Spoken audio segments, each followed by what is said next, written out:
maaso lulidde twala ebbanga tukuinvitinga abantu baffe. Should we just start?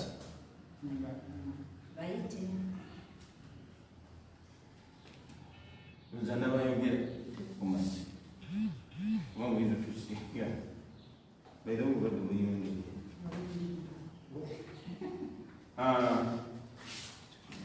Abatulaba bannange tusanyusa okubalaba nate mu show yaffe eno y'omulundi ogwokutaano. Tubeebaza okuba nti nomukumye obudde mwe abatuuse. Show yaffe eno ebeera online, ebeerawo buli lunaku lwa Sande, naye obudde bubeera bukyukakyuka okusinziira ku mbeera. Mutya okunzikiriza nzijjeko eddoboozi yange ebenga zisobola bulungi okutuuka. Mwebali nnyo mwebali eddala nga twegattanga ku buli Sande aba informal sector mu People Power Movement. Tufuna programu eno, tufuna abagenyi ab'enjawulo buli lunaku. Kino tugenda kikola paka lutunatuuka mu kalulu okufuna updates ezifa mu People Power naddala mu informal sector. Mu bantu baffe banenkolera gyange, abantu abasinga okunyigirizibwa embeera yonna yonna eba ezze buli kiseera. Olunaku lwayo tulina abagenyi ab'omutawaana ennyo, si bamutawaana mu bubi ne mu kulwanirira eddembe ly'obulungi. Naye ng'enkola yaffe bulijjo muli bulungi, bannamawulire baffe muli bulungi. Nga bulijjo tusooka ne tuyimba oluyimba lwaffe bendera ekumabega, ne tumala ne tuyimba anthem yaffe ya People Power, ne tukubala n'embala gyaffe. Ffe tugenda mu maaso ne struggle ne mobilization tugikolera online, naye tulaba nga ebadde successful era message etuuka bulungi mu bantu. Kati nga sinawo kwagera abagenyi betulina olwaleero, katutuke tuyimbe oluyimba lw'eggwanga lyaffe Uganda. Then to Kasega tukulembere mu luyimba leero.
Maaso ya lockdown kama tusaba amagezi kubanga alaze obutabana amagezi birungi bingi mu byabadde atulagira kama tusalira aba wakanya okufugabirya Jjajja Bosco bonna abawamanyi ab'ekitangaalo bakuuma obulamu bwabwe oyongere n'obbawa okubeera ku mulamwa n'okubeera obumu.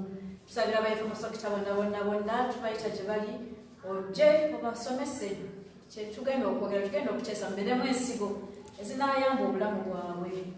byonna tubikwadde tugenda okuteesa tubyemisiza mu mannya go ku linnya lya Yesu Kristo Mukama waffe. Amiina. People power. Our power. People power. Mwebale nnyo. Noza kantandikire mu kubanjula naye banne buli kutanjula kuba omuwala emabega wano nawo omusajja gwe bayita Dennis kati flagarayiza waffe wa power. People power. Our power. Our power. People power. Amanya ne Dogos density owakagwe bidai had freedom fighter flagarayiza people power. Tulina omukulu Asega okuva mu West Nile. Habibu Asega omusajja ono w'amaanyi nnyo naddala mumujjukira mu nsonga za Lwasebo oyanjuleko eri abantu. People power. Our power. People power. Asega Habibu Jogo. My name. Nzomu kubakuba mu 2018 n'okulwa mwezi 13 Arua ne President waffe Bobi Wine. Era ndi nzakulira region ya West Nile. Waitu tugende maaso mwebale. Sebo bisaiso okulaba. Ebyo byomula. Kambanyulire Nusifa na Katonda te agenda okuba ku byatugamba n'okwa updates. People power. Our power. Our power. People power. People power. Our power. Amanya Zina Kato Lucifer, I'm one of the national women coordinators in People Power. Yawe kakati kambanyulire omukazi omukyala Nalongo. Omukyala ebirimbo gw'omukyala senga abadde musajja nanimise meketu naye omukyala naggwano obayita Stella Nyanzi Dr. Yabusenso okulaba. Nange wentyo. Nange kankube ntowe sauti. Hey. People power. Our power. Our power. People power. Sicho tugambe. Nyawo kitu kyenyini. Nziza muganda wange chairman. Nyawo. Nyawo tusenso okulaba. Banenge nasanso balaba mu talk show yaffe eno. Omulamwa gwe tuliko wano gwakulwanirira ggwanga lyaffe. Bwe tuba tulwanira eggwanga tetulekayo ekintu kyonna. Ebintu byonna bye tulimu kati mubiraba. Teri mwana muto, teri muntu kati atalaba kigenda mu maaso. Kabe mwana muto. Banyabo ne bassebo ensi yaffe erimu obuzibu bungi nnyo. Olwaliro tugenda kubaganya ebirowoozo ku bintu eby'enjawulo. Naye mubadde mulaba ebyokulabirako bitubaddemu emabega wiiki ewedde oba wiiki eno gye tumalako mwalaba abasajja Abamerika abaddugavu n'abazungu bavuddeyo bali mu kwekalakaasa. Mbadde ngamba abantu nti senga pulezidenti waabwe abaddeko abadde dictator luno lutalo lubadde lumutwala. Batuwadde ekyokulabirako nti tebakkiririza mu injustice. Kyakulabirako kinene nnyo mu Minnesota omusajja omusirikale yafukamiza evivi omusajja omuddugavu n'amutta.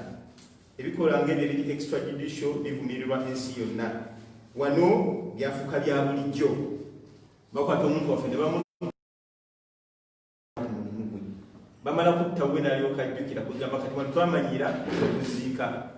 Ffe abasinga naddala mu informal sector mujjukira bulungi nnyo twasala okukuza olunaku lwa Yasini Kawuma ne banne abakafa mu mbeera era ye yaffe mu mwezi ogw'omunaana mujjuka twakola omukolo munene nnyo nga tujjukira Yasini Kawuma.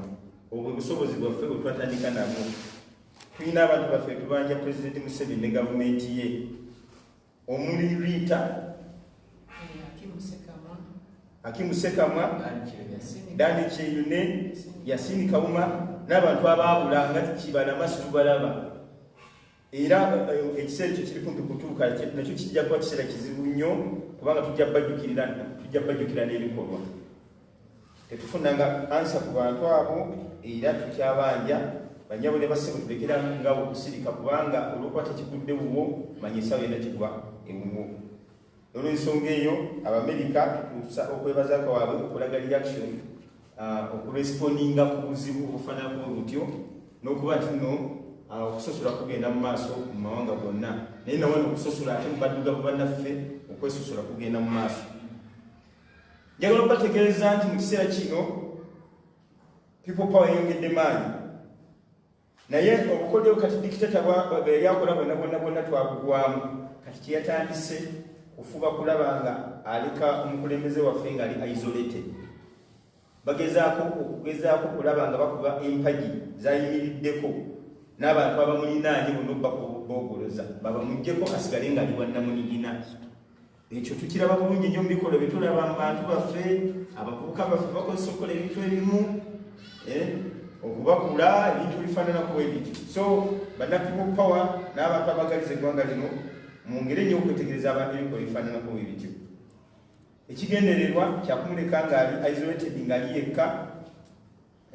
Olaba oyinza okulaba munnamawulire omukukuutivu ateekako enkofiira ya Museveni lwajja ku radio station oba ku TV n'ayogera ebigambo najja n'emboozi 20 zonna nga ntuufu era zirumirira eggwanga, najjamu n'emboozi emu ewayiriza n'akola ataakanga ku muganda wa pulezidenti oba ku mukyala we, agezeeko okumukyawaganya n'abantu abo, n'abantu bajjemu obwesigwa mu muvumenti yaffe.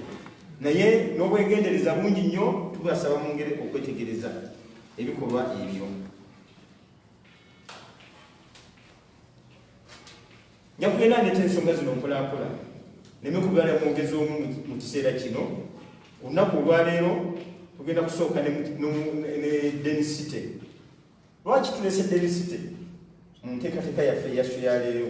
Atubulire ebifa mu ghetto, abaana bano babonaabona batya, be basisiba mu makomera, abafubye ennyo okubeezaamu enkofiira yaffe ne fulaga yaffe yakupa okugula mu ngeri etambula. So Denisite leero situka wulira abantu abatulaba, kubanga abantu bangi nnyo abatulaba mu kiseera kino. Ate tubasaba ne musharinge pigi eno, musharinge live talk show eno esobole okutuuka buli omu wonna, kubanga mufunye ddala ebintu ebifaayo mu people power ebiva ku ground n'ebiva mu balwanyirizi nga Dr. Nyanzi. Webale nnyo Denisite, tutabire.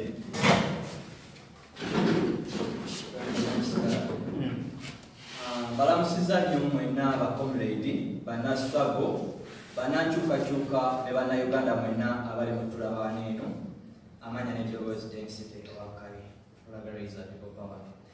Ku nsonga za ghetto oba kubifa mu ghetto, ngaffe abaana abeewaddeyo nsookera ddala okwebaza informal sector wamu n'omukulu agitwala Kyamaanyi Nyanzi nti afubye otuteekamu amaanyi n'obugumu okubanga yatuterawo embeera ey'okwambala beleti zeno nga tetutidde ngaffe abaana ba ghetto oba abaana abali wansi, era baleti tuzambala kyere wonna we twagalidde wonna we tusoboledde.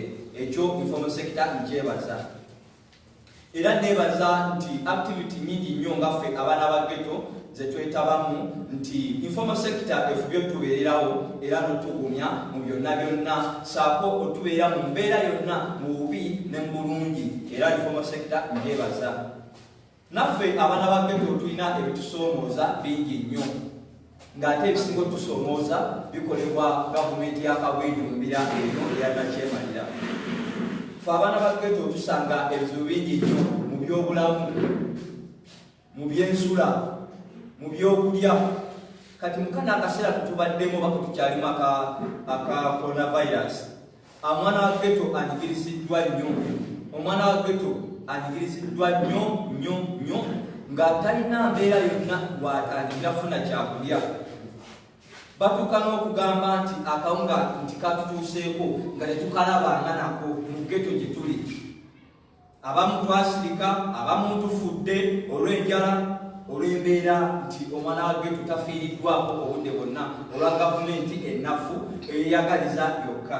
Ng'osibye wakati waliwo oli yatugamba nti ye kyeyakola yatandika okunywa kalifuumu, bwamugwako nga yeebaka enjala batagiwulira, bwamugwako era addamu akolaki ebikolwa ebyo mu ghetto byebiri abaana babikola. Teyakikola nti lwakwagala nti oba nti nooba kinti akyagala nnyo okozesa kalifuumu oyo, naye yakikozesa olw'enjala. Nti kalifuumu oyo wamukozesa amubuzeebuza ebirowoozo oba si ekyo yeebakireyo akeera ozuukuka nga olunaku luyise. so yeso lwaki abaana bakozesa ebintu ebito abaana ba ghetto era mubasanga abamu nga banuusa amafuta tebabikola lwakwagala awula ebambeera ti abaana ba ghetto basanga ebizibu bingi nnyo basanga ennaku nnyingi nnyo gyotasobola omuntu ali eyo ali obulungi atasobola nakutegeera so osawo yaleero ffe twetaaga omwana wa ghetto afiibweko nnyo kyokolaba twewaddeyo nnyo nga ffe abaana ba ghetto okulaba nga tudda emabega wa pulezidenti waffe Kyagulanyi Ssentamu okulaba nga tuteekawo embeera yonna okulaba nga tuusa eyo yonna byetuze tunyigirizibwamu oba byetuyitamu ng'abaana ba ghetto. Omwana wa ghetto asoomozebwa nnyo mu byenjigiriza. Ebyenjigiriza binafu nnyo ku mwana owa ghetto. Ye yennyini teyasoma, abaana be tebasomye. Nti olw'ensonga nti gavumenti eyalibadde eyamba ne bateekateeka zeteekayo ezirikkirya omwana wa ghetto basome ku biro ebya UPD tasobola tebabitaddeyo tebibayambye bagenda okugaba mu basale balina abaana bebawamuza basale kyokolaba ebyenjigiriza omwana wa ghetto naye taganyiddwamu ne tudda ne ku mirimu omwana wa ghetto emirimu taganyiddwamu omulimu baguwa mwana wa gundi gwava mu ghetto tebasobola kuguwa mulimu batunulira mwana wa gundi mwana wa gundi kyokolaba omwana wa ghetto obulamu bwe bwonna gwakutoba gwakukakalukana gwakubonaabona nti bamusuulira ddala bbali bamusuulira ddala eri wansi tebamulabawo nga muntu tebamutwala nga kigasa. So bintu bingi nnyo ebituluma nga ffe abaana ba ghetto bintu bingi nnyo ebituluma era twagala tukandule ku ddoboozi lyaffe nga ffe abaana ba ghetto tugenda kukandulira ddala eddoboozi lyaffe n'okulwanira ekyo ekituufu okulaba nga tukyusa eggwanga Uganda kuba tukoye okunyugirizibwa n'okuyisibwamu amaaso nga ffe abaana ba ghetto. Era tusaba pulezidenti waffe Kyagulanyi taata nti munnaaye otubeerewo nnyo mu mbeera yonna nga ffe abaana ba ghetto nti naffe tuli mabegawo mu mbeera yonna era taata tukusaba nga obadde okirambike buli kaseera nti ghetto ge makaago ghetto giwava taata tukusaba era osigale ng'okyali wamu naffe era okyatujjamu bali bakampoomedde babusuuti tebasobola kujjayo mu ghetto kati teri ayinza kujja mu Katanga n'akyaliyo omwana wa ghetto teri ayinza kujja bwayise n'alaba omwana wa ghetto naye ate Kyagulanyi asobola okikola ekyo teyeegulumiriza. So mukama waffe Kyagulanyi tuli mabegawo nga ffe abaana ba ghetto era tugenda beerawo mu mbeera yonna kuba omwana wa ghetto tatwaliddwa nga muntu mu nsi eno oba mu ggwanga lino erya Uganda. Nze bansibye emirundi mingi nnyo gye sigimanyi kyekituufu era balina bifayo bye batadetaddeko ti omwana wa ghetto wavayo n'alwanirira amazima bamuteekako emisango n'ekitaliiyo. Bw'olema okuba bw'oba tebakusibye baagala bakukyusa endowooza zo bwe balaba endowooza zigaanye nti tugeze denisite twagala omukyusa endowooza zituze ku kyaffe denisite bw'ogaana baagala bakutte bwe ba tebakusse nga baba bakigaanye baagala bakubuzeewo bakuwambe oba batte mu kimu kyonna kyonna ekikyo basobola okuggyako essanyu lyo gy'obadde mu kimu ekibadde ekikuwa essanyu. Example bayinza okusalaku ku mukyala wo bayinza okusalaku ku baana bo bayinza okusalaku ku mikwano gyo bayinza okuggyako bizinesi zo nga gwe omwana abadde yeeyiya jjukira obadde weeyiya oli wa ghetto kati nze denisite obanga onsiba ebbanga lyonna olwekyo ekituufu kyeyayaanira nga njagala enkyukakyuka ate nga kyenyogera ge mazima nti njagala enkyukakyuka nenvaayo nekulembera ba ghetto yuti bannange nembagamba bannange ekituufu mukiraba abasajja tebatwagalirako ddala abasajja baagala tukalakata abasajja batuwalya bayinonya eggwanga Uganda buli kimu bakibbye namwe nga mubiraba gwe nga bakuyita mulabe sawa yaleero ze bandabanga omulabe denisite era obudde bwonna obisanga mu bantu timwana gwe weegendereze baagala kukuba amasasi nze ndi wiiringi neetegese mugankube naye nga ngenda sigala ku mazima ghetto yuti tasagaasagana era ngenda sigala ndi focus ku ki kyenkola kyenteekeddwa okukola. Webale obubaka obwo naye COVID-19 lockdown mugiyisemu mutya abantu ekintu kino mwakiraba mutya nga bali mu ghetto wansi omukireetinga ne ku njala ebaluma abantu basigala bakuuma social distancing, masiki baziteekako, bakyanaaba mu ngalo, balina kufiga kiki ekiri ku ground. Ekiriyo abantu b'ekyawa baali badde bawuliriza amateeka gaabwe, naye omuntu tomuwadde kyakulya ate oyagala akole ekyoyagadde. Omuntu omutaddeko amateeka tagenda ku muliri, tomuwadde kyakulya ate omugamba teekako masiki, kola kino eno, yo oyagala akola atya nga tolina kyomuyambye. So abantu b'ekyawa kyendabye mu bageto yuti baffe abaana bageto b'ekyawa era buli omu akola kiki tobunyumiza bya social distance bimugamba. Abamu bazzeemu n'okukolaakola mu ngeri ey'okwebereramu, tebabiriiko, balaba nga bali banoonya byabwe, babivuddeko kuba bali mu bintu byabwe banoonya byabwe. So abantu babuufu kati, naye nze kyembasaba bajjewo embeera ey'okuba nga bateeka ku bannayuganda akazito oba ku baana ba ghetto akazito konna konna akabalemesa okuba nga babeesawo obulamu bwabwe. Kuba omwana wa ghetto alema obeesawo obulamu bwe, tosobola kukkiriza nti ayinza okukola amateeka ago, ayinza ogatwala mu nkola. Sisobola kugoberera amateeka kasina kyakulya. Sisobola kugoberera amateeka nga sina kyakola ki kyakulya, kubanga enjala ekutta mu nnaku 2 oba 3. COVID-19 oba coronavirus ekutta mu nnaku 14. Kati tulina butulwanyisa bulwadde ng'enjala ekola ki etuluma.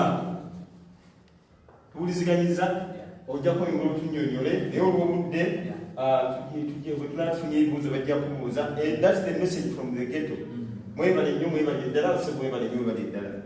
Ekiseera kino tugenda kufuna eddoboozi okuva eri omukyala Nusifa Kasabu Kanyama. Nyama kutubuulire naye tukozesa obudde butono. Updates zo ofuna omukisa ogujjalo, updates zo wewabe ng'ozifunza nese kufunza yenna. Njagala okwebaza wali mikwano gyaffe abasanyusa ennyo Dr. Soya Nyanza twegatako, Geoffrey Ga, Sports bano bakutumidde nnyo balimuka eyo basanyusa ennyo nga bakulabye ku panelist yaffe. Nga maama nsanyusa okulaba webale kujja ndi webale kubeera hasula. Bwe wamu alwanirawo. Webale kubeera hasula. Engalo za Stella Nyanzi. Ensekuyimiriza nnyo and we are proud of you. Naffe amaanyi tugafuna nga tukulabye nga naawe ekiriddewo. Women power. Kakati nze nga bwe nabagenze Nusifa nakatooni ndi wa bulijjo mubadde mundaba naye nzikinjagala osooka okuliyakutingako. Nalabye Frank tumwebaze nga liyakutinga ku mwami eyatemuddwa eyattiddwa mu Amerika. N'agamba abantu ng'abo bakoze ekikola ekyo beetaaga kuwa mpologoma zibanye. Frank tumwebaze neerabira nti ate ebyeri bwadde busamambiro kubikolebwa wano. Mwekunya okuba nga Frank tumwebaze abadde ng'ayasirika naye nga brutality eri Uganda temanyi naye Amerika. Wano Frank tumwebaze tukubuulira nti Museveni mukamaawo assa abantu bangi nnyo mu ngeri esinga n'eya Floyd gye bamuseemu yesterday. Okitegeera nkugamba nti tulina bakibalama tebamanyikiddwa, mulisiza abantu baffe goonya. Abantu abassa ababodaboda abakubye obutayimbwa kigulupu kiri wano kirina abantu nga 99 naye tewali abagambako. Batambula on daily basis banoonya boda kireero gwe tutta. Leero tutwala zaani ab'emmotoka abaati bannabyabufuzi. So wano Frank tumwebaze kugamba mukama wasse bangi nnyo baani njogere balonda Nyakayirima abafranka baani naye tonyegangako ng'abamu n'abatribement banno tonyegangako wabula wasobodde okubuuka Uganda n'oreyakitinga ku kintu kyebweru ng'abo beetaagako nyamwani Museveni ye yeetaaga kuwaaki ye bw'aba ggoonya ate yali yeetaaga kuweebwa ggoonya emyaka emabega nga 3 ku bikolobero byakoze bannayuganda. Museveni yali ssente zaffe Amerika abadde batuwadde ssente nga buli munnayuganda bawadde $25 buli lunaku ez'okutuliisa. Ssente yaziridde mwami Museveni ffe tugamba ogenda kubba Uganda bbanga ki kugamba okute lubuto kyolwo lwoteekamu olulo olutakuta emisali gy'abantu buli kimu kaffe kye yenna otadde mu lubutolo mwe mwagala mukute oyagala kulya kyenkana kyokute. So Frank tumwebaze Katonda bukagenda mu Amerika tandikira wano tukakase wasobodde ne mukwata ne ssente mwe ne muweereza e Rwanda muyambe ab'e Rwanda naye nga bannayuganda bali wano baffe enjala sente zaabwe muzibbye buli lunaku mwefulatinga coronavirus kati mutugamba nti masks tezinabeera redde tezinabeera twakibagamba kubiya kibagamba tosobola mu wiiki emu producing masks zigenda kumalawo bannayuganda bukadde 35 nemuwakana kati era munoonya oluwendo oluganda takisi okuddamu okukola ndabula bonna abakulembeze b'e Kampala mu abasirise abantu ba takisi n'ababodaboda missoni eriwo mukitegedde baagala kubalemesa kutandika kukola naye bobi meya musirise mwe bamemba ba palamenti b'e Kampala musirise muli mu bintu ebyekisirusiru musindika babajja okukola ntalo ku bantu so tewagenda kubeerawo kintu kiremesa banyazi kuba bwe muulirayo babavuganya ku bifo byammwe nga mupapala tewali kigenda kulemesa nyanzi kujja mu Kampala Central tewali ne munakola obubadi obwenkanawa nsereke kukola bukozi people power byeyagala kola byeyagala naye temugenda kusafoketinga abantu kubavuganya ku bifo byammwe nga temwagala kukola Bobi Wine byayagala temwagala kukola bannayuganda bye baagala mwe bakulembeze ba Kampala mwe bamemba ba palamenti mwe namba kooda musirise takisi bagenda ziwera mu Kampala musirise nga mukimanyi bulungi ziriisa abantu bangi bodaboda temugenda kufosinga ababodaboda bonna bagende mu kampuni emu buseefu bodo baliki muteekewo mechanisms mulabe basobola kukola batya okwenyumiriza mu Kampala mubateke ku stages eziri established mubambaze uniform tuba following naye ensi esirise nga a bigger percentage eri suffocated musirise abakulembeze ba Kampala tubawoninga tubagamba muveeyo musooke mulwanirire bannayuganda abagenda okubonaabona mu kaseera kano akaddako ensonga endagijoga waliwo abantu bangi nyo ababadde bakulosinga nga musaba ffe ttiimu yaffe ziringanga ma Arsenal Man U people power eringa eyo newe munaasala ne mugenda ffe bakooki people power eyina bakooki eyina banyanzi bakooki eyina babobi bakooki eyina balewisi bakooki eyina bajowero eyina abakyala naffe tuli bakooki eyina baaba efunye mwamuli mama wange Stella Nyanzi oyo mwamuli asinga abasajja bameka so newe munaatwala leero ne mutwala bakooki basigadde abatraininga togenda kusanyawo people power mwabasala mugende anti musala muno ffe waffe tewali sente nze sirabangayo kibiina kya byabufuzi kiriko opozisoni kisasula abantu kiriiyo mwe bamemba mwe mulina n'okufacilitatinga ekibiina ekyo naye tekiriiyo mugwe bw'oba osala nga weekwasa mukotweni takuwa sente oludde nawe tambula ogende ffe ekyatuleeta eno twakowa Mwami Museveni n'ebikolobero bye twakowa Mwami Museveni tasobola kubeera kagurupu k'abantu 6 nga kekali mukubba Uganda yonna nga kekeebase ku miliyoni 43 kati obulya bawuza ate muhozi project awo tugenda kufa bwe kuba kufa tugenda kusatu tetugenda kukkiriza muhozi ate naye ajja tufutubale tudde mu stages ebintu by'ekiyaye mwewamba Museveni ne bonozanya katembawo yenna naggwayo newe muneewamba simanyi ne muzanya okubadde ki bannayuganda tugenda kuyingira tusitandinge tugenda kubakoba mu state house mwe mugenda okwewambira so obwo obubadde bwe muli mu kuzanya simanyi kwewamba simanyi mukola ki ffe tubalaba tetukyagenda kubakkiriza balako kimala era ffe twayambadde ate ffe abakazi twayambalidde ddala tugenda kubafulumya tetugenda kukiza kanyimanyini kagurupu bwebamenya tebabwera bantu 10 babbi Uganda era naffe tusirise bwoza banange oli akuba esinanga musifa banange mutulwanirire tubalwanirire gwewo oli bulungi nze abaana abange obasomera si balina okusomera omulimu nalibadde nina omulimu omusaba nze sigulina wabula oli eyowoza abe mutulwanirire gweoyagala Museveni atubbe kyenkana kyosobola okusituka tetukyasobola kubazukusa buli ali bwalisituka gamba ekimala omusajja olabi nemmere emulemi okugaba Uganda yonna wabula buli lunaku abba sente nze Museveni sente zabbi asobola okugula obusi bwa Afirika nga 3 nusifa abantu balina data tubayidakiika 2 asobola okugula ensi za Afirika nga 3 abasajja babye notuka ku yapoti yaffe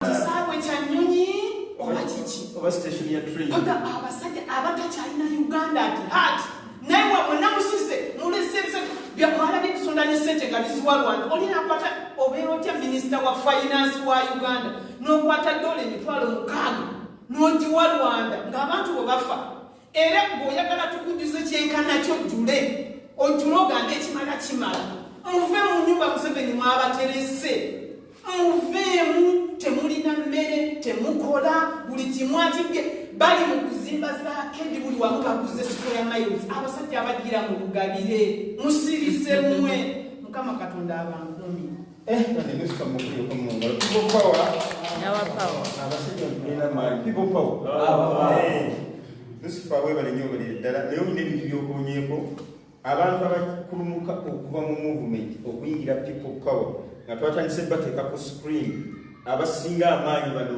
omu babiri be balonda mu people power ate nga nabo tebajja ne babayingiza mu NRM ate nabo nga tebajja kunywererayo abaffe bangi nnyo mu nnaku nga 2-3 tugenda kutandika okubaaniriza okuva mu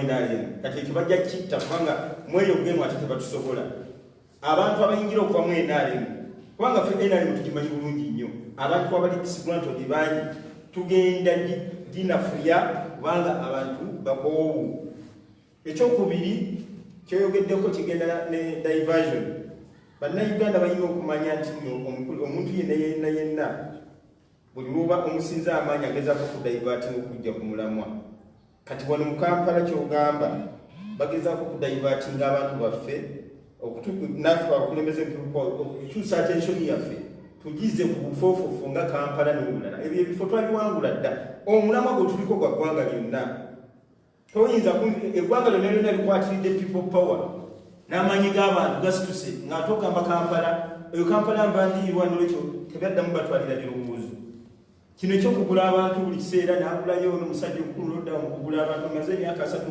mu buyinza ate abantu bagula kawungo bagula buguzi ssente otandise n'ogenda mu ffamu ojjayo ento obawe ebikolwa ebyo byonna byonna bituswaza tebirina kukolebwa pulezidenti amaze singa abadde akoze bulungi emyaka gyonna yandibadde takyagula buki buguzi bantu so abo abantu abagenzeeyo nabo bambi nkubira abantu omulanga muleme okubeera diverted social media mugikozese bulungi mulete ebirowoozo ebizimba eggwanga muleme okonsentratinga ku muntu eyafunye ente 5 muleme okonsentratinga ku bantu abakyuka abagenda abadde eri owulidde tubasaba mube nga temubeera diverted omuntu waleeta ekintu ng'olaba kikujja ku mulamwa temukigenderako mu kiseera kino nga bwe nabagambye tulina nagona mu nnyumba olwaleero ndowooza kansooke mbaleetera bibubu okuva kubanga ye alabika awandiika wana bwakuŋŋanya bungi nnyo bwagenda otuyiwako kambaleetera Habibu Asega atubuulire impunity oba mutali mwenkanya abantu okukuza emisango nga bali mu buyinza nga tebafaayo oba kyekijja atuwe n'ebifa ku informal sector eri mu West Nile Ssebunkulu Habibu Asega Webale nnyo omutesitesi mujja kusonyiwa nja kwogera Luganda olumenyefu n'oluzungu nja kutabulako ne luzungu for the interest of our people. But you can speak in English, no problem. Fine, thank you very much. I'm too much behind, but You can. thank you very much, the moderator, Chairman Nyanzi, for first inviting me for this talk show. I want to thank Honorable Dr. Nyanzi for being here. We've been with Dr. Nyanzi in Arua. Dr. Nyanzi, after Arua saga, she has been seriously really looking for support for our brothers and sisters, including me, who got problems during 2018 saga. I really want to appreciate you, and I want to bring sincere thanks from people of Arua that we still appreciate the work you did. Besides that, you, Dr. Nyanzi, each other time we're in good court, you couldn't leave us behind. You are with us. Thank you very much, and we really pray for you. Impunity. First of all, I want to start with what the Comrade Nusra has lamented. First of all is how many people are we going to buy? Ugandans, 34 million? They are 34 million, I think. 43 million Ugandans. How much money have you prepared to buy all Ugandans? That is total lie. You are not going to buy anybody. One thing is that The president, our president, His Excellency Robert Chagulanyi, when he came with his message, he said he has come, and his coming is not a joking subject. And he has come, is going to shake mango to some people who think that eating mango is the best. And it is some people, you have now started seeing them, they are now picking the mangoes that he's shaking. The 40 million, the 50 million, and whatnot. Let that not divert our mind. When I look at what is happening now,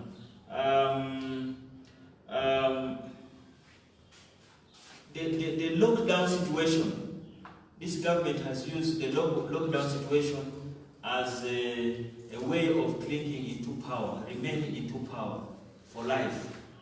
One, we have seen that what is happening currently, the policies that are coming in Uganda and Kampala this time. Before lockdown, the informal sector, especially the borders, they are used as means of mobilization in politics everywhere in this country. But when you see the policies that is coming now within by the government, that they are bringing on borders and taxi drivers and all that, they are trying to eliminate the borders from the politicians, from the people power, because they know that is a very big resource of people powers mobilization. So by eliminating borders, by allowing their own companies, because they have come out to form their own border companies that they will control. I hear one company is now been mobilized by General Eli Tumwine. What do you think that is for? Is organizing them and mobilizing them so that they are in for him, not for the rest of Uganda. That is a sign of impunity. We are saying enough for that. Why do you form the border association yourself? Why don't you allow the people themselves to do the bordering association? Borders have been organized, but now you can see what is happening. That is one. Two. When you look at the policies that is being brought in the city here today and in Uganda today, allowing bits of transportation, and I don't think it is in the good faith of controlling COVID-19. No, Uganda has never lost anybody. Why do you lock people if you yourself have come up and say Uganda is safe? The only danger is from abroad. Correct all the borders. Yet our border is so porous that they themselves do business alongside those borders. The security agents deal with the people crossing here and there. They are making money. What is that? That is impunity. We are saying no for that. We want to release people equally. I want to tell you, Mr. Nance, that as they are promising to release transport means, public transport on Thursday, Arua and Gulu and the whole of entire Western Nile, we are not going to be allowed to move in public means. It's not going to move. Why? Because it is bordering a border. Must that be the case? Are we different from other Ugandans? Does it mean that we cannot control ourselves? You see, there's kind of unfairness there. We are not seeing fairness in that aspect. I'm dwelling so much in this COVID-19 because I'm seeing very many big holes, loopholes around. Well, look at the people arrested in quarantine. I want to tell you that, and dear listeners and those who are following us, that in Western Nile, we didn't have any case of corona sickness. No, we didn't have. What we are having there is suspects. When someone leaves Kampala and goes to Arua, he's being suspected to have coronavirus. So he's been taken to quarantine.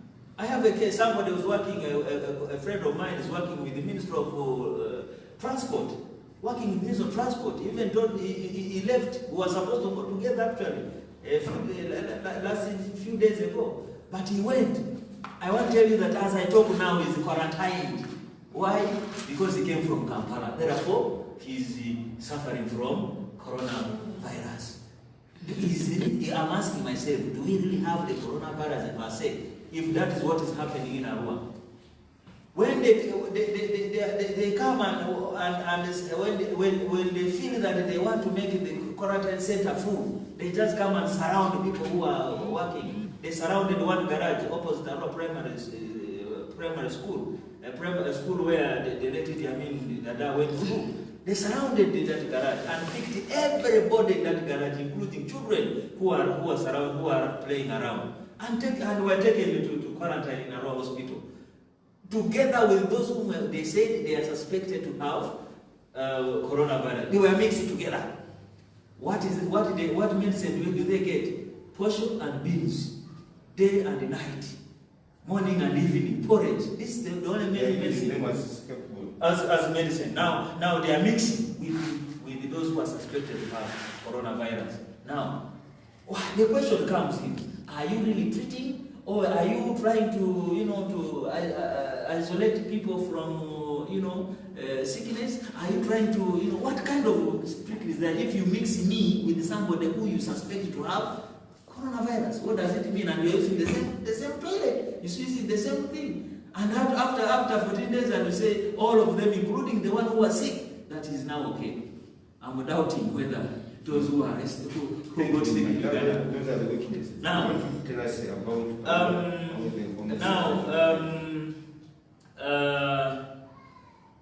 in as far as the informal sector is concerned, currently they are down. Much as the gas is still moving on, but the informal sector is down. Aware that what is happening in Kampala is not different from what is happening in Western Nile, in other parts of the country. All informal sectors are abandoned from work. They are stopped from work. The women who are cooking in Kodra, Kodra, you know Kodra? Kodra is a papyrus hotel. Those are informal sectors. Those we call it, you call it here Toninyira. We call it there Chaiwanja. In Western Nile, we call Toninyira's hotel, we call them Chaiwanja. They are not working. When you look at those who are hair cutters, they are not working. When you look at the taxi driver, they are no longer working. The border borders are not working. You see? Now, I'm coming there, I'm still mentioning them. All of those categories of informal sectors are not working.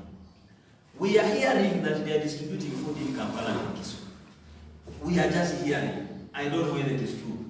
In Western Nile, the best information we had from His Excellency, the President of Uganda, President Museveni, he said, for us, in Western Nile, we're okay. We have food, we have gardens, and so on and so on. So food there, no, that is not a very big deal. So people are surviving by accident, as usual, as it used to be. Because in Western Nile, people survive by accident, by chance. You eat, even before COVID-19, by the way, people of Western Nile survive by chance. You get food by chance. You survive by chance. You get medicine by chance. You get everything by chance. You see now? So you are moving by chance. If you are chanced, you get the meal. If you are unlucky, you don't get the meal. You go and sleep hungry. The one who gets the meal, that is his luck by that day. And that is the situation. That is the life that people are living in up to now in Western Nile. People are not surviving in the hands of the government. That's one. Two, even development that is taking place in Arua is not, there's no any government or some money from the government that this is from development. People develop themselves from monies they get across other countries. They come and develop Arua. There is no government initiative that this is now government input, like you hear government has set up this and that and that. That is not there. So in that aspect, we are still living as usual as we have been by living chance. By chance. And even we are seeing coronavirus is even getting people by chance. You see, so because we don't believe that it is there. I want to give you this last scenario.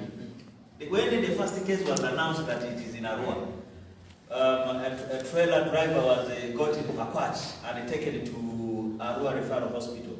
I want to tell you, the crowd that His Excellency Robert Kyagulanyi got the last time he was in a by-election in Arua was small. People swept themselves from their homes. If you go to Arua Hospital, they want to see exactly how a coronavirus patient looks like, because they have been hearing and they are not seeing. They have been hearing that in Kampala they have got 200 people, but they have not listed the names. They have not listed where they come from. They have not listed the families they are coming from. So they want to see whether that one is really. There's one question they not asked. How are they treated? What is the medicine? That is, no, they have already told you the medicine is in posho, for the case of our the medicine, posho and beans. And when they eat it for 14 days, they are okay and they are released.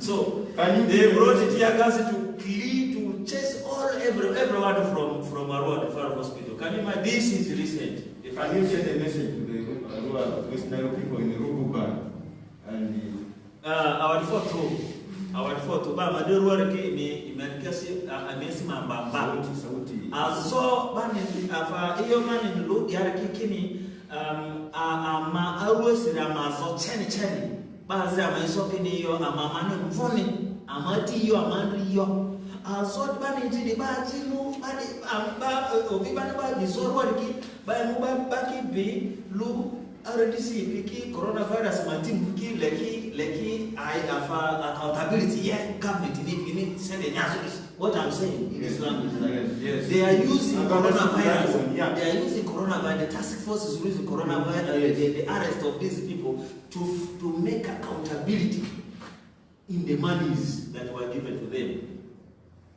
So the message I'm saying is, let us desist from this. Gayo ba de polisi azo yayo ba mundule iyo amafudia la ku lelo recommend ya le comment koko lelo mu recommend madria lastly Mr. Moderator. Yes sir. Lastly, this was used, this situation of coronavirus, of lockdown, according to us, people of Western, we are saying it is used by President Museveni as a litmus test to see how Uganda will react tomorrow in case people power becomes too tough. They have already stolen the votes, and then we have come out and do something. If he uses strict of lockdown, can Uganda respond? That is the litmus test. So he has used it, he has used it successfully. But I want to tell them, you people in the government, President Museveni, you have used it to test your security agents, whether they can hold the lockdown successfully. It's called what? The evening thing. The curfew successfully. But we are telling you, we have also used as a system, we have also used this situation as a litmus test to endure that without your food we can survive, and we can hit you all, and we can go on the street, and we can survive by chance. By chance, without you even. Thank you very much. We can survive by what? By chance. Everybody must. We can survive by what? By chance. Thank you very much, Mr. Abdi. We are now in the second ones. No problem. Okay. Meanwhile, asante sana ndugu Habibu.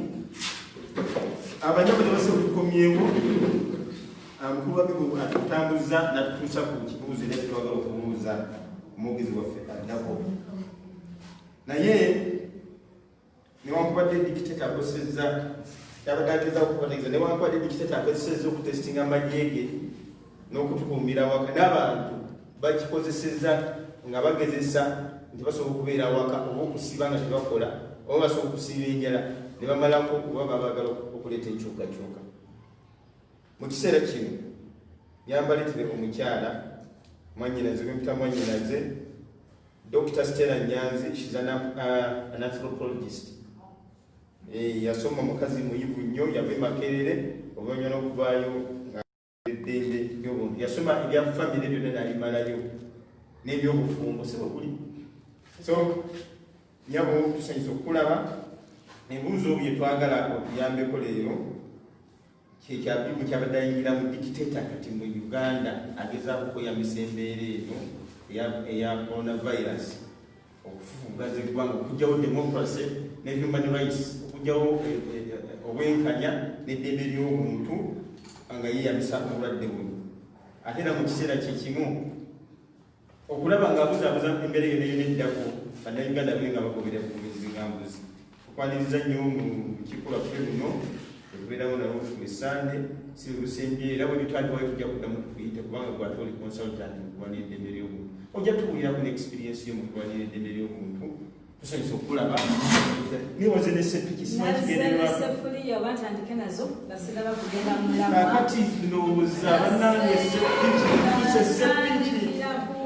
kuwose gakyagambye bannaganda bangi mwana wa Ghetto Day City owakati yatugambye nti tebanafuna mmere banaitutumya amazzi meereere era mukala gatulya okuva mu maseppiki wiiki ewedde nga 18 abakyala nga bayitiridde okujja ewange nakunga abaana bange tukola ebipande kubanga nze mumanyi gavumenti ya Museveni yanzija ku mulimu nekunga abaana bange ne bagamba mwe mulina emmere eka balongo mulina emmere naye abakyala babajja n'obwana bweminyera nti bukyafu enjala ebuluma gwalira emmere yammwe tebalina ate nyanzize siina mmere mwalo abo balina survival by chance weststyle survival by chance naye Museveni akungaanyizza ssente nnyingi nnyo muzirage obuwanga simanyi obuwunga sitowa zijjudde ebijanjaalo sitowa zijjudde yatusuubiza Sseruganda ekisajja ekyo omusajja oyo omwami oyo ogwani ogwo gwasuubiza bannayuganda ab'omu Kampala n'ewakiso nti nja bbawa emmere nga bwe yasuubiza abaana paati nti nja bbawa sanitary pads n'atazituwa musajja oyo mulimba ekyatwala ku street si lwakuba nali nsuubira nti bajja kunzikiriza ngende entambule njagala kwebaza nnyo Abamerica Trump musajja ayina mwagala naye yakkiriza Abamerica okwekalakaasa nenkunga abakyala neŋŋamba bannange saagala bangi nnyo mujje tugende ku street neyanziza enku tetulina nanku enku tuzina tetulina kyetufumbisa neŋŋamba abakyala mujje tugende tuyimbe nti mmere mmere mmere mmere mmere mmere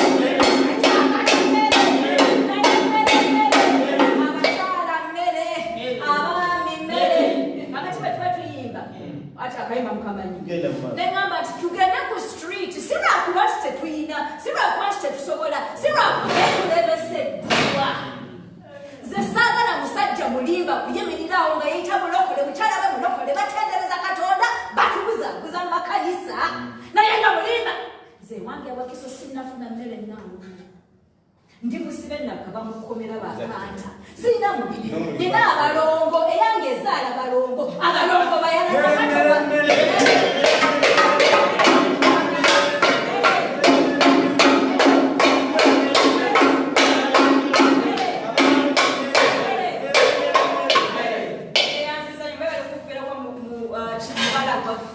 abagenda okwekalakasa era bwetumaliza omulanga gw'emmere njagala kutandikiraawo njagala kwebaza kuba oli musajja toswadde kukwata seppiki abasajja leero mu Uganda bakwata amasefuliya nga bakyala baabwe bazze ne babakatululiza nti mwami njala abaana bagambe ki ezange ez'akameza tokyazimba yawa abamu tebakyazituwa aba informal sector tebakyakola baamala ekiseera batebafuna alimu abaana bagambe kimalimbye kimala newoze babaneiba tebakyalina webale kukwata seppiki abaami abamu omanyi kyebakola nansi wange kyeyama akwata etawuna agikuba kikazi gwe simwe mwawagira Museveni simwe mwamuleeta mu power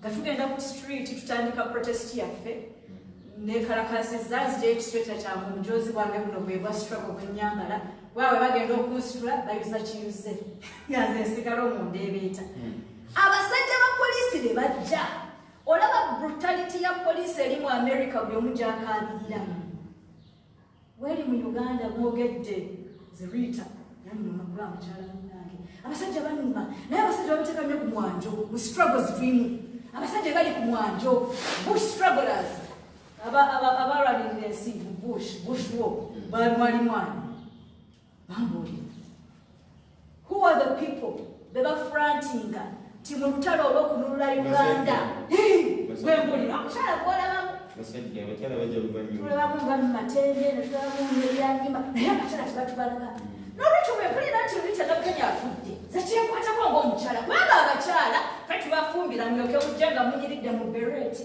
fe tuzooza fe tuliisa abaana kakati mu nnaku za korona ngeze ku street olaba abapoliisi ba Uganda tebankola kiri tebakoze Floyd yakwaze tebanzise nasigala akaba mmere ng'ebikazi biminye mmere kasagala mmere temwandaba ndijja nze nino kakyala kalungi naye bwembeera mu struggle bijja bweba sina kyakulwanyisa nja kulwanyisa obubi obundimu ndowooza nkanga abasajja kumbe sala wotuukirawo nga tewaliwo alternative. Lwaki nagenda ku street? Nagenda ku street kubanga tufugibwa omusajja atakyalina nsonyi na kuswala asuubiza bannayuganda nti bannaye wadde ndabajja ku mirimu density temukyakola getto mumala sawa emu munyukeemu kumachandeka 11 okuva mu nguudo emu okuddako tukolera ddala ng'ekiro izi karolekisi zange nagenze nja kutuukayo mukooti nagenze mu kooti e Buganda Road nga basiga abaana bangi nabankwata nsi karolekisi zisikidde nokubalaza bajje bagule abaddayeeka ne bankwata ne bankuba ne batata ne butto kati tobange bamututte capati baziridde abasirikale bakyenderamu police brutality tebadde njagala okwogerako kubanga watandise eri global police brutality mu US police brutality military brutality LDU brutality kyeki mu Uganda okutunya abantu nga poliisi institution y'eggwanga yekikola tukozeewo ki bannayuganda omwana ono gwe balinyisa ekigaali patrol kabangali na poliisi tukozeewo ki where is the accountability aliwo tubanjiza bagamba kamera zavako ekiseera ekyo lwaki kamera kubanzireta in the first place how irresponsible is that then situyabadde ayogera yageze n'agamba nti sisobola nga sirina kyakulya sisobola kugoberera amateeka nga sirina kyakulya ekyanditugase nga bannayuganda leero okunyiiga mu kulowooza njala kubanga enjala ekuluma oba oli wa NRM olina beri njala oba oli wa FDC oba oli wa people power oba toli oba bakuguze ente essaawa z'ekyemisana bwe zituuka enjala ekuluma nti fenafena twanditunulidde omusajja ono omulimba ne tugamba naye nno tumukuta abamu baafuna emmere kyebeekwasa nti anyanzi beekalakasa otya nga tetwalaba bagaba baafuna mmere ya kikaaki what sort of beans did you get abaafuna ze bagamba nti neyafuna entamu bweti n'ateekamu ebijanjalamu yajjamu akakokokamu the vast majority bivundu bw'omala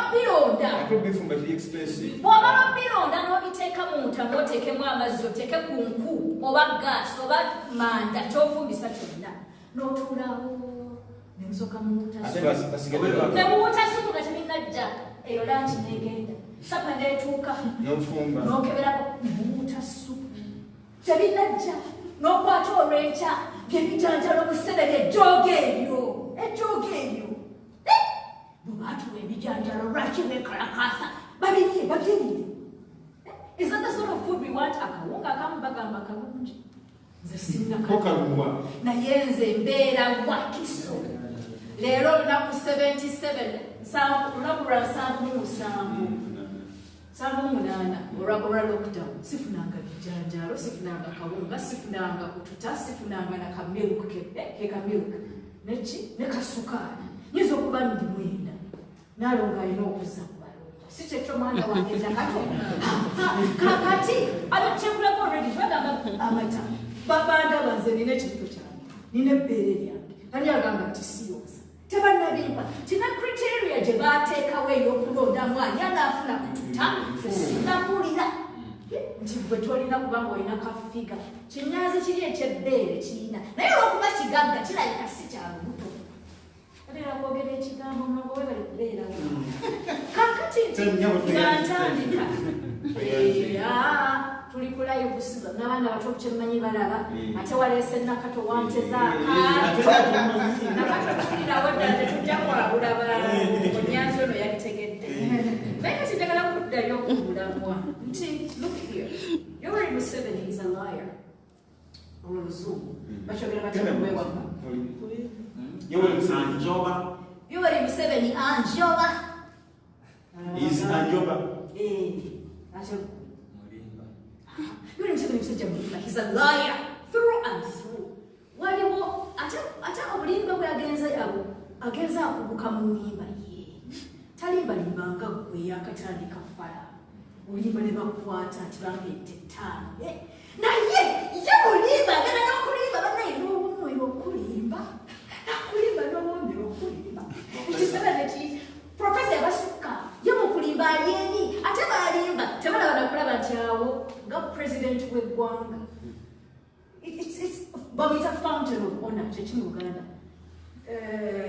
fountain enzizi ekulukuta n'ekitiibwa kitiibwa ki oluma kitiibwa ki ekiri mu oluma oba oluzzi olujjudde olukulukuta ekitiibwa ng'oli awo olimba abantu sasa contradiction in terms nti kikuntana president abalimbye nti jabbawo emmere abamu mufunye enkundu abamu temufunye abamu musoose kulwala njala ne ulcers n'okuba abakyala bamwentamu n'alyoka abaletereevu nze sinnafuna mmere okay 77 days later yanzija kulimu nti nze nanetunulira ebintu tusobola okwesanga bannayuganda fenna nga periods okwekona akageri okutonya omusaayi okulaba emunye oba mwezi kyali kigatta abakyala bonna bonna mu Uganda naye ebikyala byagala ne bisirika ng'abalimbye 216 nenvaayo otandise okukwata ku namba 2 ne namba emuka wagambye enkola ntya human rights wange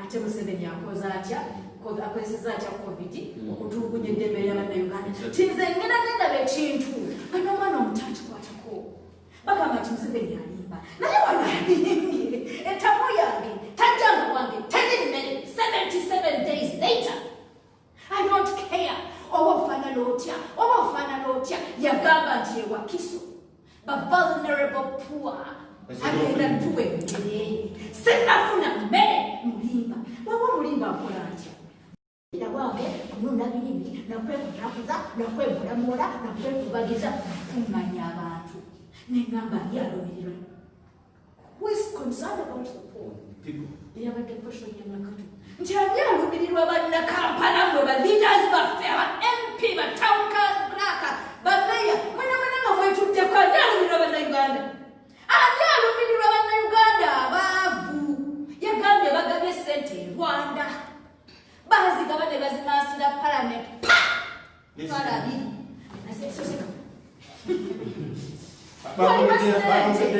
waliwo sente z'otayisa mu kamwa oziyisa empale neziyingira swe notuula n'omera namala n'ozeesokoolayo mpolampola mu kuba bannayuganda ne bagamba neva bagalo zira mu kimugunyu mpolampola nga bayizijja eri ebuziiza nti temujja batwala mu kooti nti resistance omwami oli gyagambye covid is the time for us to start resisting kyokivudde ebiseera bya corona byeyambise okulwanyisa obwannakyemalira n'okulemesa enfugabbi kubanga bambi kyeyogedde asega kituufu nti litmus test okugezesa Museveni akozesezza akaseera kano ng'ekyokugezesa bannayuganda okulaba asobola atya okwongera okutunyigiriza okunyweza effugabbi nze ndabanga zino ensekeze zakozesa okusokodde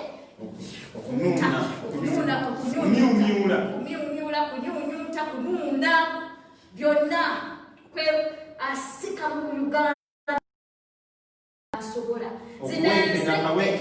covid emuwadde enkizi oba permission okwongera okusima ensekeze munda n'obutono obwasigalayo obusomi obuli wakati mu mugonga kuba asikemu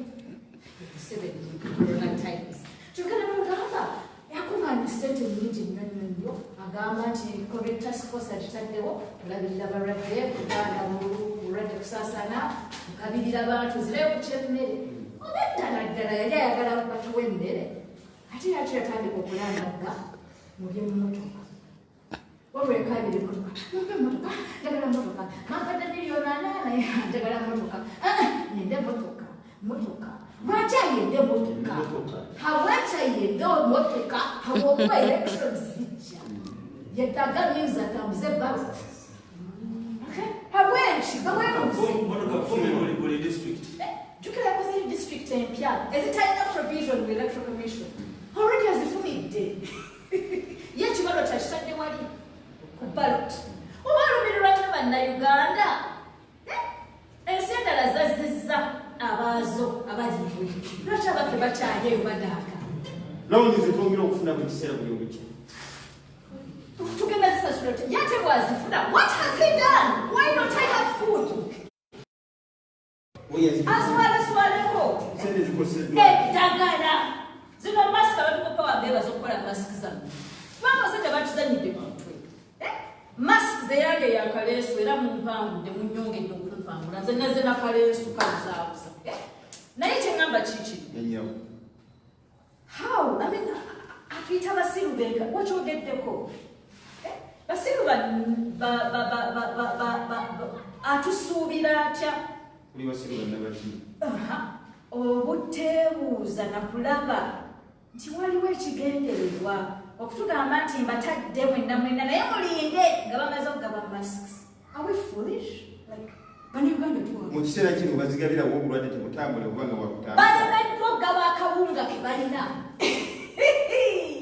n'otujanjalo akasonda mwebale kusonda waliwo abaagamba nti Museveni efuga byo okumanya ajoga aganya ne ba-parliamentarians n'abagaba obufuzi abali mu opposition abamuvuganya okugaba emmere naye mwe ne mulaga subservience kyeki obwetowaze mugongera ne mutwalayo abapeople power tebannafuna mmere nze sinafuna ndi ba people power niwe bagamba Nyanzi ba FDC Nyanzi ba people power Nyanzi bamugula nze ndi wa FDC ne bagamba bu people power si y'abanyanzi si y'abambogozi ndi Nyanzi nze Nyanzi mwala wa Nyanzi muzukulu wa Butera tewali agenda kunzija ku Kyagulanyi ate tewali ajja kunzija mu politics Nyanzi wano nakamulaba mwakanga bumwebi naye constitution ya Uganda etugamba nti buli Uganda nalina ebisaanizo waddembe okwetaba mu political sphere ya Uganda all of us oba taata we Kyagulanyi oba taata we si ye Kyagulanyi oba brother we Kyagulanyi oba obwetika ye Kyagulanyi all Ugandans kasita obeera nti olina qualifications kakati bwe mbazize nga nze Nyanzi oli ye Kyagulanyi ngenda okulaba nga people power eri ku mulamwa constitution ya Uganda etugamba ti buli munnayuganda wa ddembe freedom of association freedom of political affiliation oba kyeki nti buli munnayuganda wa ddembe okwegatta ku kibiina ekyobufuzi n'endowooza yakyo yes tebagamba nti no Nyanzi tojja kutuula ne Kyagulanyi kubanga muli banju yemu muli bandeemu constitution tewali munnayuganda yenna kabere mu people power oba wabweru wa people power ali wabudu constitution so nze sinza kwogera Nyanzi nza kwogera bya task force naye nanzireyo ku point gye mbaddeko eya litmus test nti Museveni is using akozesa lockdown period one okusanatize munda anyweze control okumyumyula okunyweza n'okumyumyula efuga bbi ku bannayuganda asinze kukozesa poliisi abantu bangi poliisi ya Uganda twali tutatuteekako obuzibu kubanga yatuukako ku poliisi gy'abali abatuteekanga mu gabuuts ne batutwala mu bibira ne batutta naye ate ku experience edden city ne experience yange bw'ogambe tubala birungi gye bakakusiba nze ntambula butambuzibwa li nempita ku CPS ne bankwata kyokola ki mu kibuga bamalako bingira ekibuga Nyanzi tukulabye leero yambadde blue oba yambadde red ne bankwata ne bantuuza ku CPS nti nkoze eki ti olabika Olina meeting gy'ogendako. I'm just walking. I'm free Ugandan. Eddembe lya movement. Poliisi yali kumako. Batuuse okututta. Oli omusajja yaswalanga nga tulina firing squad. Idi Amin. Kati tulina firing squad. Omutaswala bakuttaawo ng'olaba. Nga banno balaba. Nga banno balaba. Tulabye abapoliisi mu biseera bya COVID. Aba LDU.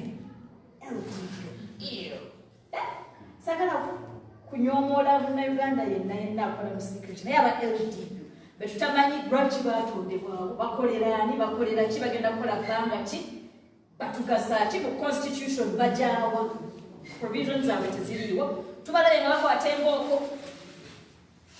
nga baswanyula abantu nabadde mu kooti ku Buganda Road ng'abasajja n'abakyala bazze bazimbye balina ebiwundu amabwa abamu batanye babakutte mu biseera bya kafyu mu kubakwata waliwo KMP Kampala Metropolitan Commandant waliwo n'omulala babiyita Nkura bakwata abasajja ebikwekweto byabwe era abaana baŋŋambye nga bandaga abooteddwa butto bwe baba bakasambira abatomeddwa ebimotoka byabwe bwe bijja okusiba bwe ne bagezaako okulinnya booda ne bagenda batomeza patro kati nolaba ti biseera bya COVID abantu bagagamba nti ati mubadde mumumenya mu mateeka gani Bosco kakati Bosco bwe bayita jjajja wa Uganda abazzukulu atandise bamenya na bakpetenta muntu kyakola ku ssaawa ezo eza kafyu nga zitandise bali baba banyola zaabwe nga baddaka okunyola emmotoka si kibigwana ng'enginyola kuyimirira naye nze ekisinga okunyuma ye muntu oyo atalina waali mwogedde ku social distance mu ghetto nze mpita mu Ndeeba era wiikendi bwe tetwali tugenda kwekalakasa ne baleeta emmere kwolwo olunaku lwe twekalakasa ku lwokubiri batandika okugaba mpita mu Ndeeba kakolero kali bwe kati akawula akazigo ka bbeere ddene ku kalina kyeyombike kakolero bwe kati bw'oŋŋamba social distance nga n'okuyitawo olubuto lwange nali ninagenda nga nyenyiga what does it mean ku muntu wa ghetto ghetto ya Dead City ye yagambe tebasobola kubanga bakoowu naye waliwo ghetto ziri ng'enzikotabaanomukowo butadde ku bbali n'ennenkya yabaleeta batuleetedde kyayi mukago abaana ne bayetoolola kati neŋŋamba ekikopo kyotuula nakyo kubanga bw'onoogezaako kiteeka wasi waliwo bantu so what does social distance mean mu context eyo ey'abantu tuli tuti akazigo konookya kananga emmeezi eno ne kuddako akazanda ndowooza tebuli naye dadi nammami n'abaana nga bataano n'obukoko bwabwe busatu n'akabuzi biryogo n'essigiri gye bafunya ku veranda kati bw'ongamba social distance olowoolezaani you're not thinking about me asula mu ghetto bwetyo social distance nga distancing balina kudda mu mwala bwenti kakati nalongo ndigaziye mu mwalo omwo like what does it mean to tell a person what does it mean abali mu sector bangi tebabera gyobera nanze kyama babeera eno gye nabadde mu Ndeeba ne kasokoso ne okay so masigaza mu life ya kitegeeza kitina makulu stay home stay safe temukawulira ku radio mu Luganda kyeki sigala eka tosemberera naye waliwo kano stay home stay safe safety kyeki nga bwembeera eka mwami wange gwekalidde enjala agenda kumbatula kugamba kyolireetera ku ekyo nti emyaka gyonna gyonna nga tulina omukulembeze omwoyo abantu basigadde nga bali mu mbeera ey'okwezi nti ne bwoba oleese polisi oba enteekateeka gyonna nti ya social distance tesobola kubeera applicable wabala kusamarizinga nabino byonna bye bakola ministry of health yekola stay home stay safe abasinga olukera ku makya okugulawo oluggi abantu ne bajjawo obukuuta ne bafumba kubanga babwazawo oluggi yandibadde nga corridor ya sitting room kakati stay home nsigalewa veranda nsigalewa stay home power The Ministry of Health is very elitist. Yeah. Ministry of Health y'abannakaka abalina eddembe kanga dadi ne mami baagalana bali mu mukwano mulungi nsigaleeka mwami ankube nsigaleeka masinana emisana siina kafu kubanga we nanditudde eka ate wali entebe giteeka mu koona ne tuteekako TV mubimanyi. So where is my space at home? Nti rural, urban poor. Urban poor. Chidoza benjogera ko abavu abali mu bibuga Kampala abasinga polisi za Museveni embeera ze tuyitamu ziraze nti gavumenti eno temanyi na mbeera zaffe bamanyi byabwe bya kololo ntinda ne n'abakulembeze baffe mu ghetto abasobola okutwogerera bandi baddaagala ne bagamba nti nedda eno poliisi ya COVID it doesn't apply to my people. Tell you relevant. Teyamba bantu ba mu ghetto. Bwe baaganda abakulembeze okugaba emmere abakulembeze abamu ne bagaba okuveera nga bakozesa amagezi mmanyi nti bateeka mmere ku bodaboda omwana agatamanyiddwa foot soldier n'agitwalayo. Bwe bakola omulimu ogwo omu ku bannaffe n'akwatibwa abantu ne bagamba tibamuvunaanye ki attempted murder. Ne tulaba abalaba ekipapula kwaliko nti yamenya amateeka ga COVID. Amateeka ga COVID gano gazze kuyamba wekiba nti okugaba emmere eri omuntu omulala kigenda kukubya kikubeteezi. Amateeka ago gazze kuyamba galina class ze gayamba abasigadde gatuka kugamba amateeka n'embeera ya COVID y'okutaasa COVID okutta abantu esse bangi nnyo ekinyiiza bangi nnyo okusinga abagifudde akawuka kennyini. Kakati tuba tunyiize tubeeko kye tukola tugenda abantu tubawa amagezi kikate okusituka abali mu informal sector abantu wetuba tunyiize. What advice can they get from the doctor? Ekisooka batandise n'ekikola ekisooka butatya nze kyendowooza bannayuganda very basic fear mubiri ebyahe Bobby Die Hard Kyagulanyi forever Kyagulanyi 2021 tubyogera naye tutya walaba kiboko lyaka polisi nakuba bamenya omugongo wano luli nakuba naye twejjemu okukola ki okutya zendoza ekikisemesa very basic things ebitandika nabyo kubanga tujja kusobola okukola bingi bwe twogera ebyobwongo bwaffe ne twejjamu okutya bwewo bagenda tukuba siga tebajja tukuba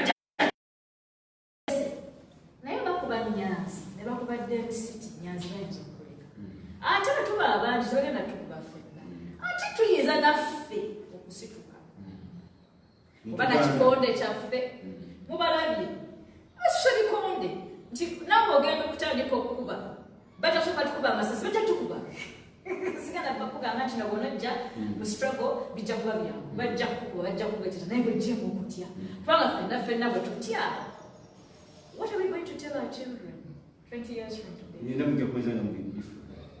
Kati omwana ogenda kugamba ki ze tusingako bwesabiro si naye omwana wange bwe ndiba ntudde nga tunyumya mu Uganda ogenda kunyumya ki naye Daly City yagenda oyo omulaba Daly City nga bamuziika dda oba kati nga bamukuzizza yakulira youth wing mu gavumenti yaffe empya oba yabeerawo ku zifulaaga zaffe eza Uganda zonna simanyi nga tucelebratinga oli bamumenya naliyo ng'ali mu wheelchair muvudde aluwa ali mu gasiripa gazimbye. What would you tell your children? Like what? Mubeere muno okuswala tutukolera abalala abatalina baana kitolinyumiza abagenda okujja bagenda kusaakawo tutukolera Uganda abaana bangamba mama Uganda takwagala byogamba nkufiirira Uganda nwanira Uganda tekwagala ffe enjala etuluma ffe bw'otakola fiizi zaffe sinsasule sooka olowoozeko kati nze ng'omuzadde genda ne ŋŋamba nga Museveni agenze nga tuli mu mirembe egijja kikyeŋŋenda okugamba abaana bange nti abalala baali ku street ne balwana abalala baali mu biteeso ne bateesa abalala baawakanya baazoganya zeegandirange ntuddeko nesazeeko ndi ku Facebook Instagram live birungi nnyo kyamulekerawo bikola amaanyi gakatowashibagava Facebook Instagram abagamba nti etuta abantu bangi woowe bannayuganda bameka bali kati nimo kati ninyo katowasha nga nkumya ba people power ndi ba people power naye ndi wa FDC kuba ndi kumajenza people power temuggwamu maanyi ba ashbag bajja kujja bagende ba ex bajje bagende ba waayi bajje bagende tekikwewuunyisa bokera ku makya omusajja ono gwendabye mu struggle kubanga manti agenzi tekitumalamu maanyi tusigale kuki kumulamwa kubanga they have to go abakyala tulina dead skin kaddangi bwe kaba ku mutwe ne kagwa oddawo ng'okaaba nti bannaye skin yange efudde nnyo dead skin nalina okugwa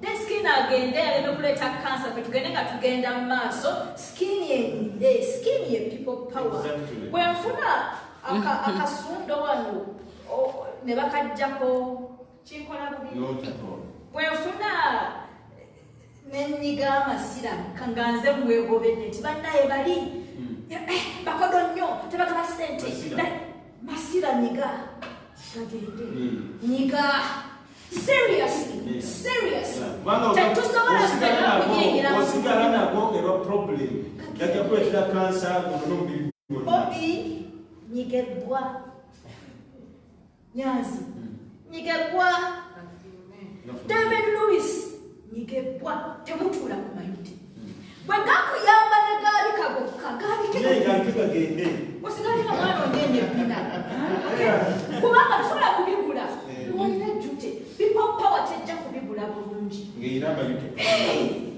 amatalotalo gabajjudde ebigere let them go. Don't waste your time with them. More people will come. Okugenda kwabwe kuyinza n'okuba kulina kubalire bekuziizizza obulungi. Si mu mutima mubi ate bwakomawo temugaana lwakuba bweyabadde atudde mumanya ajja kuddayo mu pittu tadda mu yunivasite nabadde atubireyo agende asome asome movement ate mukyawa after all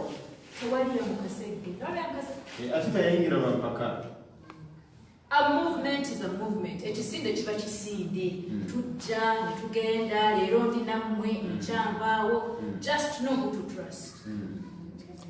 Mumanyi kisinga banga matuli wa people power. Zomaisha mbagamba sijja kyogera nakatobwali naye ngenda nembawo ebigambo nemba. Okay? Because people power is a movement. Movements teziba na ownership. Nobody owns a movement. Right? The people. It's the people. We are the people. Yeah. And if he wants to step out, then they are there. Go. Sometimes, man, when you get chibude, chimama, sina chibuma, nechifuruma, chibuma, yaturumyogenda. Netumonye. Tujja kubona n'enkovu ebeerewo tube cream abakyala tulikuba cream lodda ku street notamanya nti awo y'omu people power will advance. I shall not dive into that. On that note, namaliriza twetabe mu bintu ebiyamba oba people power nze kinjagaza people power nti wadde ndina opposition party yange FDC waliwo ebintu people power byekola FDC betagenda kukola all its life. Amaanyi ga people power oku mobilize kunga abantu okuzza abantu essuubi tiwadde tukyali bato tutandika butandisi waliwo TV problem. People power gives me hope. People power empa essuubi nti Uganda tejja kusigala na sajja sajja owefuga Jajja Bosco tegenda kusigala mu nsi ya okay Jajja Bosco mwali kuba ati kusaba kumusajja yali Bosco Bosco mwana wasite mukatya mama yakagoba bulungi manyi nti ndi ku live lenda kikaziweddeyo but shengamba nga mmaliriza nti bwati tuli mu biseera bya lockdown ngenda kujeki people power should grow tulina kukula tulina kunywera kirungi nti ebibaddewo bibaddewo bitonotono wajja kubaawo ebirala ebinene bigenda okubaka nga bugendo tubanyenya oba kino kibanyenyeza kati nini enyomonyombe zirimu mutubutini tutuletutinge ate tebijja kugwa kubanga this is what a movement is. Omusajja tabaagala tagenda kugula basippi. Wali owulidde nti owa sippi Museveni yamuwadde nti Museveni yamuguze nti owa sippi lwaki akona beesi z'amanyi nti zimuwa obuzibu zimutawaanya ena najjayo akagalo bwakujjako akagalo asobola okuba nnako bwakumenyako akayimbi okyasobola okugenda mu maaso ojja kussa ngossa mumuwa.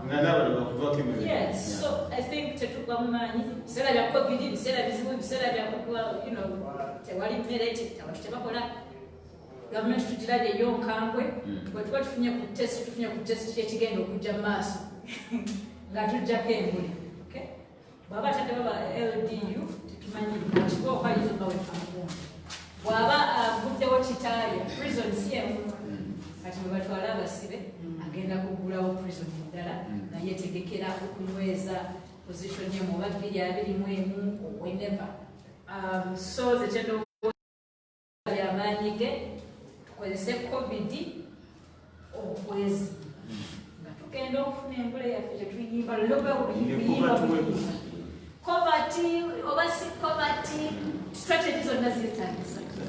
Right? Neyanziza okujja. Peyanza nyuma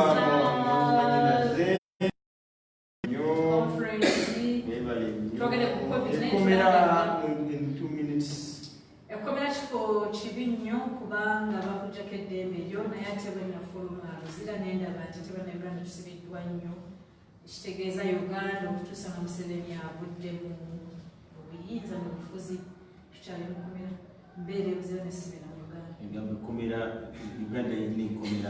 mbeera ebuzira sikulimba sikusisaaluza mbeera ebuzira nemanya nti bansibye ndimusibe sijja nesibira mu Uganda kubanga eddembe lyenayina eruzira toyisinga eddembe lyeninamu eruzira bwenakubanga ebisofuya masaba mmere nga baleeta olwo bankute ne bansiba naliyo ne bandeetanzi nenkulekayo oli mukazi wamaanyi nnyo tutyo mwebale nnyo bali mugwireko Dr. Teranyamaanyi nnyo webali okujjanjabo okubeerako n'abantu sekita obadde amaanyi nkakasa obasesitudde obalisi basigadde era otwadde amaanyi fe waliwo abatulumbalumba wano baweereza mumbegabega wano n'abalabadde waliwo abajjawo okutuzoganya eno street tugenda gikuuma kipenda nalo tugenda gikuuma my brother nawano tomanyi ani atudde no tomanyi atudde nawe but tekikugaana kukola kyolina kukola bannange otegedde kyoyinza okulooza omulala ali eri mulalakulina wano wenyini asula nawe mu kitanda bagenda ze bakuteddwa wano ne batunako ekisaako nti yakubya omusirikale lwaki baba bamutadde munda bamugamba waayo sente azijja amaanyi ge gavaawo tubuulire omusango tugukugjeko bagenda kuyita kwoli akuli ku lusegere wano so tolowooza nti baliakuma street okujjako ogendako omuno a movement is a movement twebereremu tubeere bagezigezi ng'abaana b'emisota bayibwegamba tusigala kufocus bijja kujja basipayi bwe bali tukole nabo batumanyi timweba tweyanziza nnyo dokita tweyanzenge bannange shoyaleero masiki zino tujja kuba tuzifune tuzibatuuseeko abasobola okuzikola kubanga muzikole tutambuze ekigambo kyaffe ekya people power bwetunava tujja kufuna ekifaananyi ekyaffenna naye okutwaliza wamu bannange mwebale nnyo okubeera ku mikutu egy'enjawulo tulina wano mabumidia tulina geto tv tulina olujjuliro tulina ekyoto tulina tiimu Kyagulanyi abantu bonna eddoboozi lya Uganda bonna bali wano tulina n'omukutu gwaffe gwenyininyine gwa informal sector kutulabira live talk show eno leero tukyaziza Dr. Stella Nyanzi yabutuyanza nnyo okubeera naffe Denisite Nusufa Nakato Abibu Asega ebigambo mwogedde mwongere mulabe vidiyo eyo mujjemu ebibayamba tugende mu maaso next Sunday mu lulimi naye nkwadde seconds 15 kikole walifotu ala walifofe Minidria Mama and Rapid Pinidria tutuni President Amani people power fulani His Excellency Robert Chagulanyi awaliforini tutwasuni njandra hiyo corruption madre MP Masende kini nyari madre ulu karibu madria ine President Museveni yaveni kusita usiadalende mzembili yo Uganda niste amfedele chandi nyapi ambe China si tundu na Mario sadi government Uganda fulani yoveni ikivini bada kiji fulani. What I was trying to say finally is that I thank His Excellency the President of People Power, the next President of the Republic of Uganda, Robert Chagulanyi, for changing things. He talked about corruption in Parliament, about the 20 million, and he saw the President of Uganda hitting here and there, Papalanya. He talked about the return of Ugandans from abroad, and today government has taken it over on, and we are saying bravo to President Robert Chagulanyi. That is the People Power work. And we are warning, we are saying that President Museveni stop distributing the money Ugandans are collecting. Ugandans are collecting money in the premise office. You are using that money to again buy Ugandans. That is wrong. When you are a beggar, when you are a beggar, don't use money for you beg to again confuse us. Thank you very much. Wewe ni nyuma ya madamu nyabo mwanyina zitukule mbele mu session esemba yo message kwa abantu ya kabi. Nasejemba abantu ti emmere ekisuubizo ky'emmere Museveni kye yatusuubiza kiragira ddala nti mulimba kubanga emmere kyennatuuka nze si kuba mulanga gwa mmere kubanga mmere naye kuba mulanga gwa mmere kubanga Museveni mulimba.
We are not just attacking government, wabula tujijukiza obuvunanyizibwa bwayo bweyina okukola. Tukwebaza akawungezi kali okutugattako omuzira waffe Dr. Stella Nyanzi. Tukwebaza nti omusobozesezza okumuwangaaza, omulabiridde n'abaana be. Mukama Taata tusaba omulabako mu nsi ensuubize nga minisita mu gavumenti eddako nga yakulira Makerere University. Mukama Taata kabaka tukwebaza abantu baffe bano ba Chairman Nyanzi.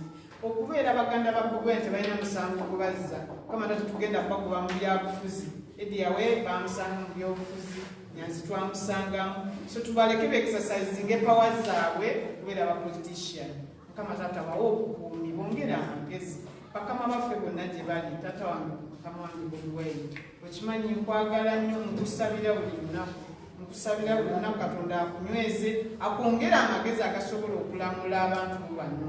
Beere ettaala eri kimanyi ekintu kinene nnyo naye ffe bannayuganda twakwesiga twasirya ffe tugirinamu ggwe yongera amagezi kubanga towebaka yiiza eggwanga lino Mukama Katonda omulungi kimanyi agenda tusobozesa okuwanga. Museveni ne bw'analeeta tiya gaasi byonna byapanze byonna Mukama Katonda yakubulesinga kimanyi tugenda muwangula naye byonna bisaba nga mpita mu linnya lyo ali waggulu. Amen.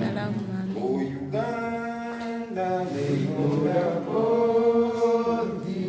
we lay our future in thy hands. United, free, fully, working together we always stand. People power.